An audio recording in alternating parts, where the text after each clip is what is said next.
میں سے ایک صحابی کا تذکرہ، ایک جلیل القدر امین امت، السابقون الاولون میں سے چمکتے ہوئے ستارے حضرت ابو عبیدہ بن جراح رضی اللہ تعالیٰ۔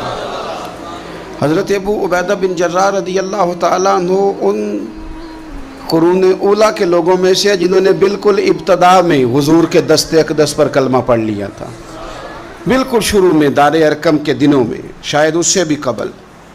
حضرت صدیق اکبر رضی اللہ تعالیٰ عنہ کی دعوت پر یہ مسلمان ہو گئے، بالکل شروع کے لوگ ہیں، وہ جو 10 لوگ جنہیں حضور نے جنت کی بشارت دی، 10 مبشرہ، ان میں نام ہے حضرت ابو عبیدہ بن جراح کا۔ صحیح بخاری میں حدیث ہے، نبی پاک صلی اللہ تعالیٰ علیہ وسلم نے فرمایا ہر امت کا ایک امین ہوتا ہے، اور فرمایا میری امت کے امین حضرت ابو عبیدہ بن جراح ہیں رضی اللہ تعالیٰ عنہ۔ اہل نجران کے کچھ لوگ آئے، انہوں نے عرض کی حضور کوئی ایک شخص ہمارے ساتھ روانہ کریں، اور بندہ کوئی امانت دار ہو، امین ہو۔ تو حضور مسکرائے، فرمایا میں تمہیں ایسا امانت دار دیتا ہوں کہ وہ اس طرح کا امانت دار ہے جس طرح کا کسی کو امانت دار ہونا چاہیے۔ ختم ہو جاتی ہیں اس سے آگے پیچھے یہ ساری تعریفیں۔ فرمایا اس طرح کے امانت دار کو تمہارے ساتھ بھیجتا ہوں، وہ کون ہے؟ فرمایا حضرت ابو عبیدہ بن جراح۔ اتنے فضائل جس شخص کے ہیں، آپ لوگوں کی کمزوری نہیں، یہ ہماری کمزوری ہے۔ ہم نے چاند ایک صحابہ کے تذکرے کیے، باقی بزرگ ترین شخصیات امت کے سامنے آنے سے وہ اس لیے رہ گئیں کہ ہماری ترجیحات کچھ اور چیزیں تھیں، ہمارے فکر کی جولانیوں میں کچھ اور چیزوں نے جوش زیادہ مارا۔ حضرت ابو عبیدہ بن جراح وہ خوبصورت آدمی ہے کہ ابن ماجہ میں ایک بڑا انوکھا فرمان موجود ہے۔ ابن ماجہ میں حضرت عائشہ صدیقہ رضی اللہ تعالیٰ عنہ سے کسی نے پوچھا کہ نبی پاک صلی اللہ تعالیٰ علیہ وسلم کو سب سے زیادہ محبوب کون ہے، حضور کو سب سے زیادہ پیار کس سے ہے؟ تو فرمایا سادی سی بات ہے، ابو بکر صدیق سے، عمر فاروق سے۔ اس شخص نے کہا نہیں، میں ان کے بعد پوچھنا چاہ رہا تھا۔ تو فرمایا یہ بھی بڑی واضح بات ہے، ان کے بعد میں نے حضور کو جن سے سب سے زیادہ پیار کرتے دیکھا وہ حضرت ابو عبیدہ بن جراح ہیں، سب سے زیادہ میں نے محبت کرتے دیکھا۔ اور مسلم شریف میں یہ حدیث آپ کو ملے گی، حضرت عائشہ صدیقہ فرماتی ہیں اگر حضور خود اپنے فرمان سے خلیفہ بناتے تو اپنے بعد ابو بکر کو بناتے، ان کے بعد حضرت عمر کو بناتے، ان کے بعد بناتے تو ابو عبیدہ بن جراح کو بناتے۔ اتنا بڑا آدمی حضرت ابو عبیدہ بن جراح رضی اللہ تعالیٰ، اتنی بڑی شخصیت۔ اور پتہ ہے آپ کو ان پر صحابہ کا اعتماد کس طرح کا ہے؟ جب حضور علیہ السلام کے وصال ظاہری کے بعد صحابہ بیٹھے نا، میٹنگ ہو رہی تھی خلیفہ بنانے کے لیے، امت کا اجماع ہو رہا تھا حضرت صدیق اکبر پر، تو ایک دوسرے سے نہ پوچھا جا رہا تھا کہ آپ کی نظر میں اگر بیعت کی جائے تو کس کی کی جائے، آپ کی نظر میں بیعت کی جائے تو کس کی کی جائے، آپ کی نظر میں اگر امیر مقرر کیا جائے تو کسے کیا جائے، آپ کی نظر میں خلیفہ کس کو ہونا چاہیے؟ تو امت کا اجماع جناب صدیق اکبر کی طرف تھا۔ تو حضرت صدیق اکبر سے پوچھا گیا آپ بتائیے اگر آپ بیعت کریں گے تو کس کی کریں گے؟ تو حضرت صدیق اکبر نے کہا 2 لوگوں کی، اگر حضرت عمر کو آگے لگاؤ گے تو پھر بھی میں بیعت کر لوں گا، اور اگر ابو عبیدہ بن جراح کو آگے لگاؤ گے تو میں پھر بھی بیعت کر لوں گا، میں ان دونوں کی بیعت کرنے کو تیار ہوں۔ یار اتنا بڑا آدمی، کتنی کو کتابیں لکھی جانی چاہیے تھی، کتنے کو دن منانے جانے چاہیے تھے، کتنے کو ان کے نام ہمیں خطبے کرنے چاہیے تھے، کتنے کو تذکار ان ہستیوں کے ہونے چاہیے تھے۔ حضرت عمر فاروق رضی اللہ تعالیٰ عنہ کا وصال ہو رہا ہے، چونکہ جناب ابو عبیدہ بن جراح رضی اللہ تعالیٰ عنہ پہلے وصال فرما گئے تھے، تو جناب عمر فاروق رضی اللہ تعالیٰ عنہ کا وصال ہو رہا ہے۔ کسی نے کہا کسی کو خلیفہ نامزد کر دیں، فرمایا 6 لوگوں کی میں نے کمیٹی بنا لی ہے، کسی کو بنا لینا۔ ہاں اگر آج ابو عبیدہ بن جراح ہوتے تو پھر میں کمیٹی نہ بناتا، پھر میں ان کو امیر بناتا، اور اگر رب مجھ سے پوچھتا کہ عمر کس کو امیر بنا کے آئے ہو تو میں کہتا اے اللہ جسے تیرے نبی کریم نے امین فرمایا تھا۔ انہیں میں امیر بنا آیا ہوں. اتنے بڑی شخصیات، اتنے بڑے نام، اتنا بڑا مرتبہ. اور پھر 2 ہجرتیں کی حضرت ابو عبیدہ نے. حبشہ بھی گئے، مدینہ بھی آئے، ہر جہاد میں شامل ہوئے. اور عشق کے امتحان دینے کی باری آئے تو سب سے پہلے دیے. زرہ کی 2 کڑیاں ٹوٹ کے احد کے میدان میں حضور کے رخساروں میں پیوست ہو گئی تھی. دوڑ کے آئے حضرت ابو عبیدہ اور ایک کڑی اتاری، اپنے دانت سے زور سے کھینچی تو ایک دانت ٹوٹ گیا. پھر دوسری کڑی زور سے نکالی حضور کے رخسار نور سے تو دوسرا دانت ٹوٹ گیا. لیکن حضور کی تکلیف برداشت نہیں کر سکے. عجیب امتحان لیا ان کی محبت نے بھی، عجیب امتحان لیا. اعظم بلا سے اپنی وہ ہستی ہی کیوں نہ ہو، جو چیز اس کی راہ میں حائل ہو پھونک دو. عجیب امتحان لیا. احد کے میدان میں ان کے والد ان کے مقابلے میں آ گئے تھے. یہاں تو مقابلہ ہوتا ہے نا دولت اور دین کا، تو لوگ کمزوری دکھا جاتے ہیں. وطن اور دین کا تو لوگ کمزوری دکھا جاتے ہیں. یہاں تو مقابلہ ہوتا ہے نا ہمارا اپنے نفس کی خواہشات اور دین کا، تو غلبہ کچھ اور چیزیں لے جاتی ہیں، لیکن سامنے باپ ہے اور اس طرف دین ہے، حضور کی محبت ہے، نبی پاک کی غلامی ہے. مقابلہ ہو رہا ہے، قبول کس کو کرنا ہے؟ تو حضرت ابو عبیدہ نے پھر فیصلہ کیا، میدان احد میں تلوار اٹھائی اور باپ کی گردن کاٹ کے پھینک کے لوگوں کو بتایا کہ کائنات میں ہم سب سے بڑھ کے پیار کرتے ہیں تو مدینے والے محبوب سے کرتے ہیں. اتار دی گردن باپ کی. حضرت ابو عبیدہ بن جراح رضی اللہ تعالیٰ عنہ نے اس طرح قربانیاں پیش کیں. میدان کے آدمی تھے، میدان میں رہے، ساری زندگی میدان میں رہے، لشکروں کی قیادت کی ساری زندگی. حضرت ابوبکر صدیق رضی اللہ تعالیٰ عنہ نے ان کو جہاد کے لیے بھیج دیا تھا. حضرت عمر کا بڑا اعتماد رہا. دوستی کس سے تھی؟ حضرت معاذ بن جبل سے. گہرے دوست کون تھے؟ حضرت خالد بن ولید. ان لوگوں سے گہری دوستی تھی. سادہ بود و باشت، سادہ کھانا، سادہ اٹھنا بیٹھنا، سادہ مزاج. حضرت عمر فاروق رضی اللہ تعالیٰ عنہ ملک شام گئے، یہ بھی ملک شام میں تھے. جناب عمر فاروق کے مزاج میں جلال تھا. آپ نے کچھ لوگوں کو دیکھا جنہوں نے زرق برق لباس پہن لیے، بڑے بڑے عالی شان بنگلے بنا لیے، بڑے بڑے گھروں میں رہنے لگے. تو حضرت عمر کو اتنا جلال آیا کہ زمین پر اتر کے نا سنگریزے اٹھا کے تو لوگوں کو مارتے تھے. فرماتے تھے اتنی جلدی حضور کی تعلیم بھول گئے اور تم نے اجمیوں کے طریقے اپنا لیے. اتنی تکلیف کے ساتھ حضرت عمر گفتگو کرتے، لیکن حضرت ابو عبیدہ سے ملتے تو فرماتے یار تھوڑی روٹی بھی کھایا کر، کبھی تو بھی کپڑے بدل لیا کر.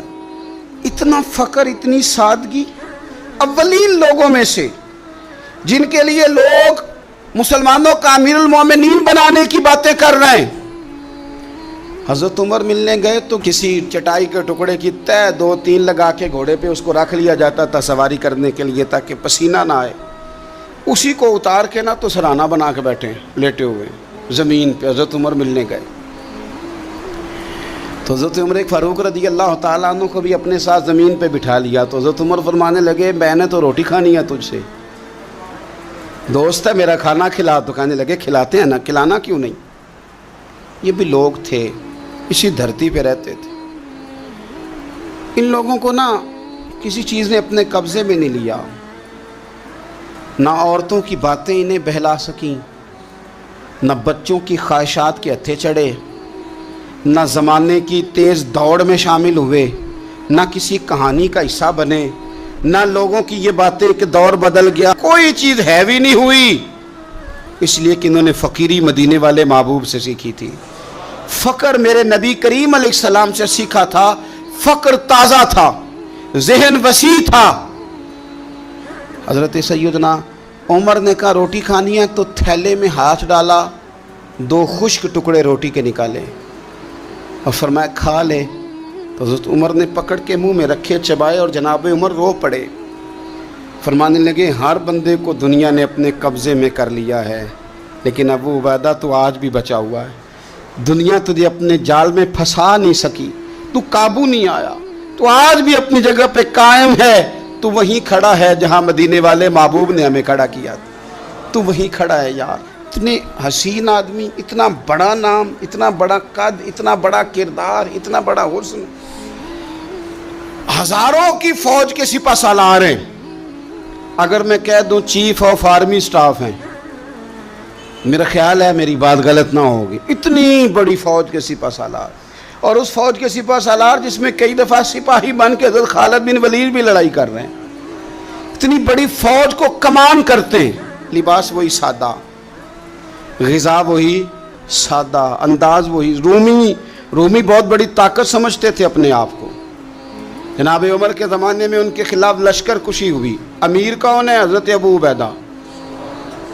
ہاتھ میں تلوار پکڑی، گھوڑے پہ بیٹھے چلے گئے، محاصرہ کر لیا رومیوں کا، گھیر لیا۔ اب رومیوں نے کچھ تھوڑی سی مزاحمت کرنے کی کوشش کی، باہر آئے، لیکن کچھ بھی نہ ہو سکا، منہ کی کھا کے واپس اندر چلے گئے۔ کئی دنوں سے حضرت ابو عبیدہ کی فوج نے محاصرہ کیا ہوا ہے، جب تنگ آ گئے تو پیغام بھیجا کہ ہم صلح کرنا چاہتے ہیں۔ فرمایا صلح تو مسلمانوں کا پسندیدہ کام ہے، آ جاؤ۔ انہوں نے کہا جی ہم جزیہ دے دیں گے، ہم کسی طریقے مسلمانوں کے اطاعت میں آ جائیں گے، آپ ہم سے بات کریں۔ فرمایا بھیجو۔ ان کا سپہ سالار آیا، انہوں نے روب ڈالنے کے لیے نا مسلمانوں پہ سپہ سالار کو بڑے قیمتی کپڑے پہنائے، زرق برق لباس، عالی شان پوشاکیں، 5-7 لوگ ساتھ، یہ لوگوں کا طریقہ ہوتا ہے۔ وہ پریشر ڈالنے کے لیے لوگ کرائے کا مکان بھی خرید لیتے ہیں، کرائے کی کار بھی حاصل کر لیتے ہیں، لوگوں کے برتن بھی استعمال کر لیتے ہیں، کسی کے گھر سے فرنیچر بھی منگوا لیتے ہیں۔ تو آپ نے نا وہ زرق برق لباس پہنے ہوئے ان لوگوں کو آتے دیکھا۔ اب وہ بڑے اپنے انداز میں تو روب ڈالنے کے لیے آئے تھے نا، تو آ کے پوچھا مسلمانوں کے امیر کہاں ہیں لشکر کے؟ تو انہوں نے کہا ادھر ہی تھے، یہیں کہیں ہوں گے۔ بڑا حیران ہوا کہ ہم تو بڑے لاؤ لشکر کے ساتھ آئے۔ یاد رکھ لیں روب کپڑوں کا نہیں ہوتا، روب کردار کا ہوتا ہے۔ پھر پوچھا کہاں ہیں؟ نے کہا جناب وہ سامنے خیمے میں دیکھ لو۔ وہ خیمے میں گئے تو اتنی بڑی فوج کا سپہ سالار زمین پہ بیٹھے اور اپنے تیر سیدھے کر رہے ہیں۔ اب وہ بڑے زرق برق لباس میں کہنے لگا ابو عبیدہ بن جراح آپ ہیں؟ فرمایا میں ہی ہوں۔ کہا ملنا تھا؟ فرمایا آ جاؤ۔ کہنے لگا آپ تو زمین پہ بیٹھے ہیں۔ تو آپ فرمانے لگے ہمارے بزرگ زمین پہ ہی چلتے تھے، زمین پہ ہی بیٹھتے تھے، زمین پہ ہی کھاتے تھے، نیند آتی تھی تو زمین پہ ہی سو جاتے تھے۔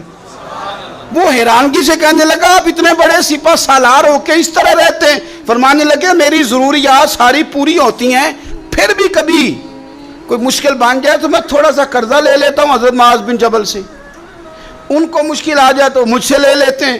تو بالکل صحیح گزارا ہو رہا ہے کہ اس طرح کیوں بیٹھے ہیں، یہ کیا بات ہوئی؟ ہمارے ہاں لوگوں کا رونا دھونا نہیں، روز مکان کوئی نہیں تو رو پڑے، بچے کی شادی کرانی ہے تو رو پڑے، او ہو جی کیا بتائیں غریبی بڑی ہے تو رو پڑے۔ زمین پہ بیٹھے ہیں، زمین پہ بیٹھ کے خشک ٹکڑے کھا رہے ہیں، پر کہہ رہے ہیں بڑے مطمئن ہیں یار کیا ہوا، کوئی ایسا مسئلہ نہیں، اگر کبھی مشکل آ جائے تو میرے دوست ہے حضرت معاذ بن جبل تھوڑا قرضہ لے لیتا ہوں، ان کو ضرورت پڑے تو مجھ سے لے لیتے ہیں۔ رومی صلح بھی کر گئے، بات بھی کر گئے، پر جہاں جہاں گئے نا حضرت ابو عبیدہ بن جراح کا فقر بھی بیان کرتے گئے، وہ فقر بھی بیان کرتے۔ کیا کریں، اب تو بھائی پیروں کی کوٹھیاں بھی دیکھنے کے قابل ہیں، کیا بتائیں آپ۔ اب تو جو زیادہ فقیری کا درس دیتا ہے نا اس کی پجاروں دیکھ کے بندہ پریشان بھی ہو جاتا ہے کہ اس پجاروں سے نکل کے اس نے فقر کا درس دیا ہے۔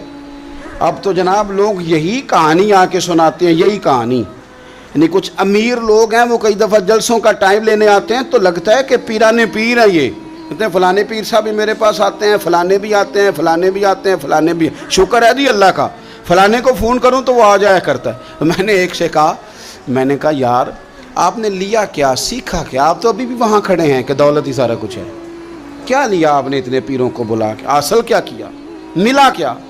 آج بھی اگر وہیں کھڑے ہو تو پھر آپ نے فقر سے کیا سیکھا؟ کچھ بھی نہیں۔ پھر تو آپ نے نا میں پہلے بھی ایک دن کہا تھا، پھر کہتا ہوں، میں کہتا ہوں ہمیں برانڈ نہ بنایا کرو، خدا را مشہور آدمی سمجھ کے دعوت نہ دو، دین کا خادم سمجھ کے دعوت دو۔ ایسا کام نہ کرو کہ فلانا بندہ بڑا مشہور ہے تو اس کو دعوت دے لے۔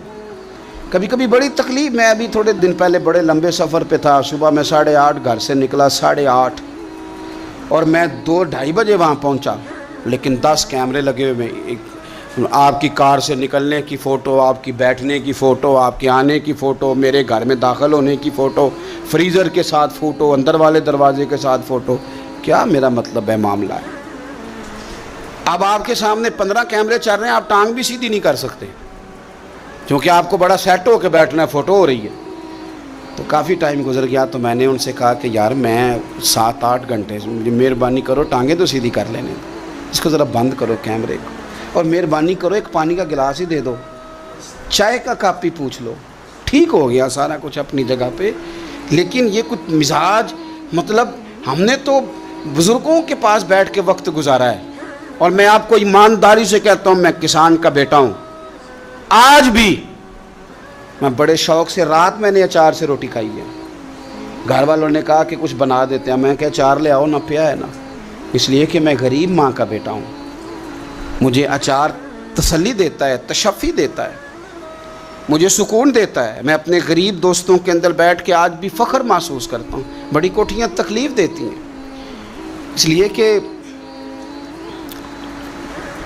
میں نے وہ وقت بھی دیکھا ہے کہ جب ہمارے ایک تایا جی تھے تو ان کے گھر کی دیوار گر گئی تھی، تو ابھی ان کو پیسے نہیں مل رہے تھے، تو میرے ابا جی نے کہا ان کے گھر جا کے سو جاؤ. انہوں نے دیوار کے آگے 4 پائیاں لگا کے سونا ہے، کوئی گھر میں نہ آ جائے. تو مطلب یہ کہ آپ مہربانی کریں.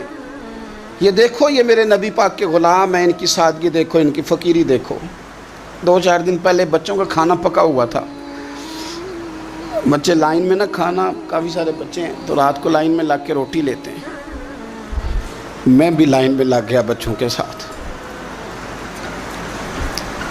مجھے کہنے لگے آپ کیوں لائن میں لگے؟ میں نے کہا یہ اپنا وقت یاد آ گیا نا، دل کر رہا ہے. میں نے ان کے لیے نا پلیٹیں بنوائی ہیں، اس کے اندر سالن کی جگہ چٹنی کی جگہ.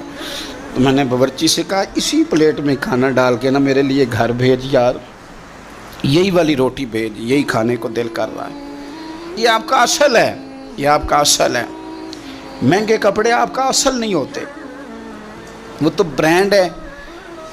اس میں تو آپ بیٹھتے ہیں تکلف سے کہ ان کو سلوٹیں نہ پڑ جائے.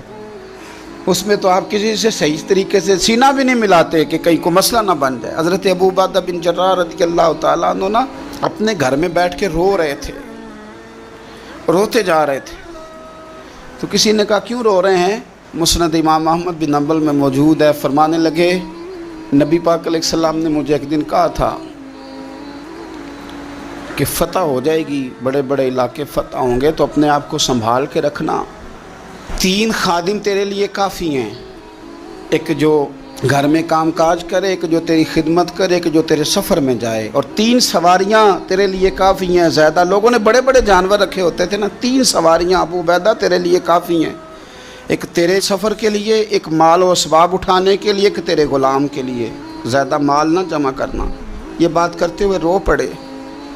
فرمانے لگے ہم لوگ اس جگہ رہ نہیں سکے جہاں حضور نے کھڑا کیا تھا. میرا استبل گھوڑوں سے بھر گیا ہے اور میرے گھر میں غلام بھی زیادہ ہیں. حالانکہ صحابہ کہتے ہیں کہ کچھ ایسا نہیں تھا، لیکن چند چیزیں جو موجود تھی ان پر بھی روتے تھے. اور فرماتے تھے نبی پاک صلی اللہ علیہ وسلم نے فرمایا تھا قیامت کے دن میرے زیادہ قریب وہ شخص ہوگا کہ جس طرح میں چھوڑ کے جا رہا ہوں قیامت میں مجھے اسی طرح ملے. فرمانے لگے میں اس طرح نہیں رہ سکا، سوچتا ہوں نبی پاک کو کیا منہ دکھاؤں گا، کیا منہ دکھاؤں گا کریم کو. رو رہے ہیں گھر میں بیٹھ کے، رو رہے ہیں. ملک شام میں نا طاعون کا مرض پھیل گیا. حضرت ابو عبیدہ وہاں تھے. حضرت عمر نے خط لکھا، فرمایا جلدی آ جاؤ، آپ سے مشورہ کرنا ہے. آپ سمجھ گئے کہ عمر نا مجھے یہاں سے نکالنا چاہتے ہیں کہ مجھے مرض نہ لگ جائے. جواب لکھا، کہنے لگے مجھے پتہ ہے جو مشورہ آپ نے کرنا، میں مسلمانوں کو اکیلا چھوڑ کے نہیں آ سکتا، میں لشکر کا سپہ سالار ہوں، کیسے آ جاؤں، میں یہیں رہوں گا. حضرت عمر نے خط لکھا کہ پھر آپ جابیہ کی جانب بھی چلے جائیں، تھوڑے سے وہاں موسم ٹھیک ہے، وہاں تشریف لے گئے. طاعون جب پوری طرح پھیل گیا تو منبر پہ کھڑے ہو کے حضرت ابو عبیدہ بن جراح نے خطبہ دیا. فرمانے لگے اس مرض سے گھبرانا نہ، تم سے بہت پہلے جو صالح لوگ تھے، نیک لوگ تھے، وہ اس مرض کی وجہ سے وصال کر گئے. یہ نیک لوگوں کی موت کا سبب بنا ہے، لوگوں گھبرانا نہ. فرمایا کرتے تھے میں تو دعا کرتا ہوں مجھے بھی خدا کی رحمت سے حصہ ملے. آپ جمعے کی نماز مسجد اقصیٰ میں پڑھنے جا رہے تھے تو رستے میں طاعون کا حملہ ہوا، وصال ہوا طاعون کے مرض سے۔ عشرہ مبشرہ صحابی، امین امت، 58 سال عمر، جنازہ حضرت معاذ ابن جبل نے پڑھایا اور فرمانے لگے لوگوں پتہ ہے تمہیں آج کون گیا ہے؟ آج وہ گئے ہیں جنہیں حضور نے امین امت کہا تھا، آج وہ ہستی اٹھ گئی جنہیں نبی کریم علیہ السلام نے امین امت فرمایا تھا۔ حضرت معاذ ابن جبل نے جنازہ پڑھایا تو کچھ دنوں میں حضرت معاذ ابن جبل بھی طاعون کے مرض سے وصال کر گئے، ان پر بھی یہ حملہ ہوا۔ ملک شام میں حضرت ابو عبیدہ بن جراح کا مزار پر انوار ہے، حضور سے فقر سیکھا، زندگی فقیری میں گزاری۔ ان لوگوں نے کسی مقام پہ بھی اپنے آپ کو حضور کی تعلیمات سے پیچھے نہیں کیا، عظیم لوگ تھے۔ ان کی زندگیوں کو پڑھیں، ان کے اقوال کو سنیں، ان کے ارشادات پر غور کریں، اور بڑے اعلیٰ ظرف تھے۔ حضرت خالد بن ولید گورنر تھے صوبے کے، جناب عمر فاروق نے ان کو معزول کر کے حضرت ابو عبیدہ بن جراح کو تعینات کر دیا۔ ان کو جب تعینات کیا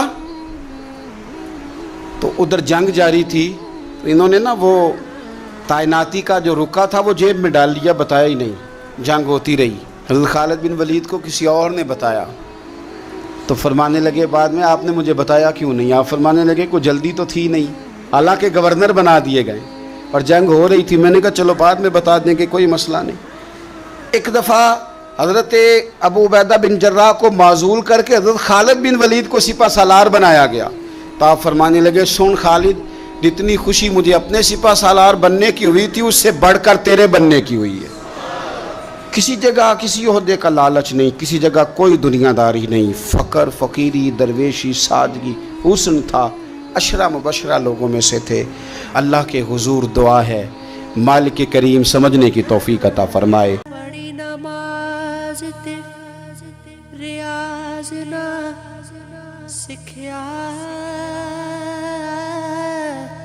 تے تیریاں کس کم سکھیاں، نماز نہ کر ڈٹھا نہ کر والا ڈٹھا تے تیریاں کس کم دتیاں نیازاں۔